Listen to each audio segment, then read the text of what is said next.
the programme here on BBC Radio Manchester. It's mid-morning. If you knew, and I know there's a lot of people discovering us for the first time, I'm Mike Sweeney. I do this every day from 9 o'clock through until midday. At 9 to 10 we have a phone-in, and today's phone-in on the 75th anniversary of the D-Day landings was incredible. 11 to 12 is all music. We do a couple of years, and it's the golden hour, and I shut up and play music. But we also have guests in the middle bit from all over the spectrum.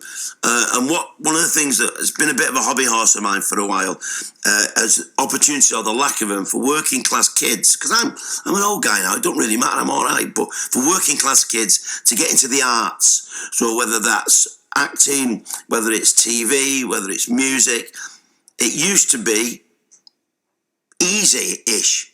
The doors were opened by the Beatles, and in acting, people like Albert Finney and Michael Caine opened the doors. The doors, I feel, are closing, and I've got this little bit of a hobby horse about it. Now, with me in the studio, I've got Taran Knight. Taran's been on Coronation Street, on The One Show, and he's written this drama set in Salford and Manchester called Our Kid. And he's with me now, and it just really falls in with what I've just been saying, because you're the same background as me. I am. Thanks for having me as well, Mike. I'm just a normal working class lad brought up on a working class council estate. How did you get into acting? So, when I was a young lad, being in a working class council estate, you know, all the lads around me were a bit rum, and my mum was looking at putting me, she was like, you've got so much energy all the time. From 5-year-old, you're running about like a nutter. So she wanted to give me some focus, and at school, I did a play, Hit the Road Jack, and the drama teacher said, this lad has got something, you should channel him. So my mum was looking for avenues to send me down, and I started doing youth theatre. I think I went to a local youth theatre, I went to Hull Trot Youth Theatre, and ended up carrying on and ended up in the National Youth Theatre. So it kind of started out just from my mum trying to find me something to do, and then I found a love for it, and it's just something I've done ever since. How easy is it now? I mean, you've had that run in. It's a different climate now. We've had, and I don't mean a political point, we've literally had 10 years of austerity. And the world has, you know. The markets crashed in 2008, and it's affected everybody regardless of the political dimension of that. How difficult it is now? If you were going, if I was going to take you back to that young kid, how much easier or harder is it now? I think it's a lot more difficult, because I think when I was slightly younger, from a youth perspective, Mike, there was opportunities where you could go and do it for free or on the cheap. If your mum didn't make a lot of money, like my mum, you know, wasn't super rich, it would only be £1.50, or they'd sort you out, they'd make sure you could do it. I think now there's not enough youth centres, there's not enough availability for these kids to go and do it. You know, local services are stretched, there's not enough avenues for these kids to go and do, unless, of course, your mum and dad have got a bit of money and they can pay for you to go and do things. There's some great opportunities, but not everybody's mum and dad can do that. So from a perspective of a person like me, from when I was growing up, it would be a lot more difficult, I think, to find those opportunities as a young kid. Because my daughter's at uni at the moment. I mean, I'm from a working class background, and I'm not daft. I've got a middle class lifestyle. Don't earn loads of money, but I can pay my bills. We can help Neve a little bit at uni. She works as well. She works really hard. She's got a job, but I can help her a bit. If she's stuck, I can help her a bit. If I was a 71-year-old van driver, I couldn't do that for her. Whether she could go to uni is a moot point, you know what I mean? Yeah, no, exactly. And it's like what you say, Mike, you're able to help her out. Not everybody is, you know. Tell us about Our Kid. Tell us about the play. So Our Kid, it's a one-man show. Our Kid. It's a one-man show, Mike, set in Salford and Manchester. And it focuses on the relationships of two brothers, Jimmy and Tommy, told exclusively from Jimmy's perspective. It explores their life. They're brought up in a council estate in Salford, similar to me and you. And what they do is they fall into a life of crime. And that is because their mum loses the job. They're brought up in this kind of background where there's no money, you know, austerity-driven background. And they decide that in order to make their lives better, they're drawn in by this life of crime, which is applicable. Probably when you were growing up, when I'm growing up, it's there. You can fall into it. You've got to be careful. You've got to be on the right track. And they fall into it, and they fall into that culture of drugs and violence. And one of them finds a woman that he falls in love with. And he goes, actually, this is not what I want. This is what I want. And so he tries to turn his life around and he meets this woman. It gives him a purpose. He gets a normal job, and his brother can't deal with losing his sibling to this. He wants him back, and it creates a divide between the two, and there's a lot of jealousy.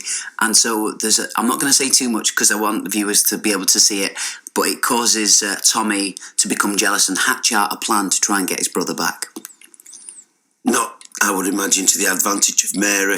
No, certainly not. In this, why is it we don't see as much of this as we should, either in the theatre or on the screen? When I was growing up, there was a raft of working class films came through, things like Love on the Dole, The L-Shaped Room, Taste of Honey, and it was part of the lexicon.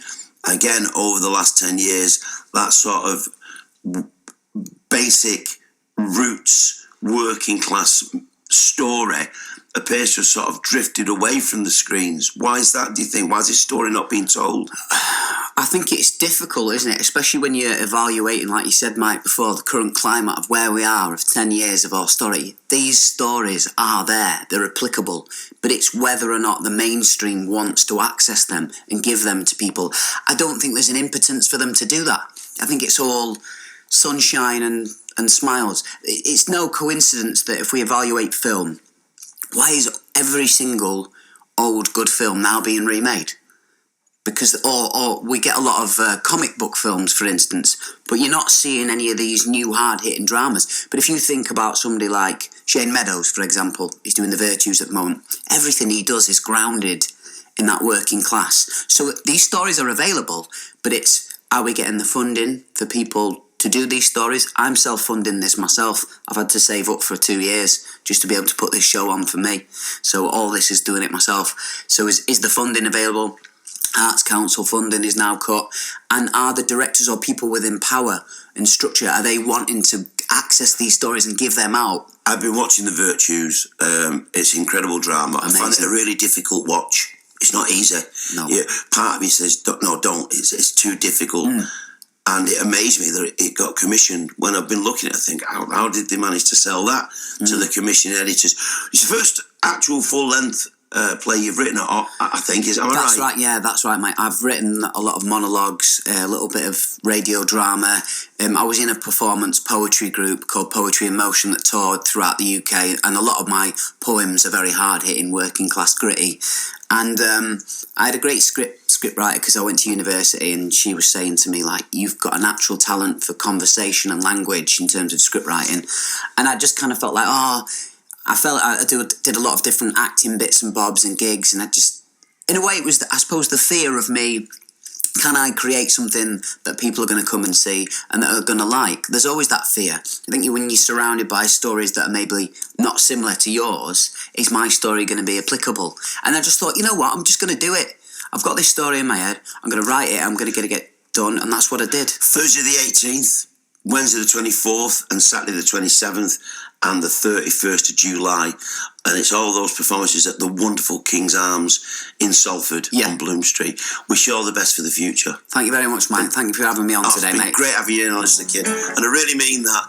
First go, first full play. Hope it's a massive success. Yeah, and it'd be great if any listeners want to come, and you're always welcome yourself, mate. Give you a shout out on those dates after this from Aretha. The 18th, Wednesday the 24th, Saturday the 27th, and Wednesday the 31st of July at the King's Arms. Great talking and great hearing for kids from a proper working class background. Making good.